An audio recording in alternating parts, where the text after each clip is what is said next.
Welcome to my review video of my Umidigi G9 5G phone, which is an excellent entry-level phone from Umidigi. The phone arrived next day from Amazon as expected and packed securely in one of these little cardboard shipping containers. It comes in a nice presentation case which is securely closed with a couple of plastic tabs so you know it's new. A nice picture of the phone on the front. It all looks really nice, and if you're thinking of getting a phone as a present for someone, that's what it looks like, and it's a really nice thing. So now let's try and tip the phone out of the box, having cut through the tabs. And there it is, it's in there, and there's a screen protector, and on top of the screen protector there's a little dust protector for the screen protector. I'm not quite sure why they put those on, but they do.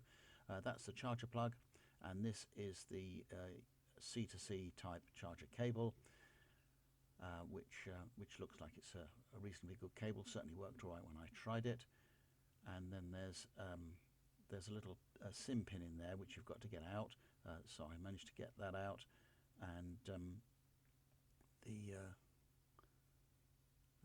the phone comes with a case fitted as well as the screen protector, so you need to take the case off in order to get at the SIM tray and the other bits and pieces. Obviously all the controls you can work through the case, and you can plug into the port at the top there for the headphones. It's got a headphone port as well as the USB type C, which is quite a nice feature. You've got the cameras on the back there. There's ×1, ×2 and ×3 cameras. I tested all of them later on and they all seem to work quite nicely. There's the volume up and down buttons on one side, and on the other side there is the SIM tray, which I'm just about to open by pushing it in with the SIM pin. It's a nice round solid SIM pin, not one of the thin bendy metal ones that you sometimes get. And there's the tray. There's a dedicated SIM slot and also a TF card slot, so that's all fairly straightforward and nice and easy. The SIM fitted in. I used an O2 SIM and it connected to the network straight away. It also connects to Wi-Fi OK. I've used it around town, and also hotspotted off my other phone, and generally as well as using it on my home Wi-Fi, and it seems to be fine. So there's the screen protector which is fitted. It's a nice screen protector, which is you usually get with these Umidigi phones. They come all ready for you to use. You don't need anything else. And what have we got there? We've got the volume buttons, and we're just going to turn it on and we'll have a look and see what the screen looks like. It comes up with the normal sort of branded welcome screen, and then you need to go through the setup process. There's the normal Android setup process where you connect to Wi-Fi and so on, having first of all chosen your language, in my case English United Kingdom, and you can transfer all the apps across. I did it by connecting with a USB C2C type cable. You can also do it in other ways. The screen looked quite reasonable for a £190 phone. It's quite bright. The volume's quite good as well. I've used it a few times for various things like listening to audio on the radio and listening to music and so on. It's all pretty good. The volume's pretty good. It's not the loudest phone I've had, but it's certainly quite adequate for anything you're likely to want. And there I am, just sort of making my initial selections before transferring the data across. It didn't take very long to do at all. It only took a few minutes for the data transfer across, and then it took overnight for all the apps to actually install themselves before I could start to organise them into groups. I haven't quite finished doing it yet because I'm using this as my second phone. It's really a work phone. It's a very good phone for what I want it for, though, and yeah, I'm very pleased with it. So here are side-by-side photos of a Google Pixel 8 Pro and the Umidigi. The Umidigi is on the left, the Google Pixel's on the right, and there are the screens. You can see really very similar, not that much difference. And now for the camera. This is the normal ×1 lens. Then standing in the same position, I click to the ×2 lens, and then onto the ×1 lens. They all seem to do very well, and the colours seem to be pretty good. And then finally, we just take a quick video clip with its own. So here we are in the car park at the top of town. Some of the older houses, All Saints Church, which we're using at the moment, and the church hall next door.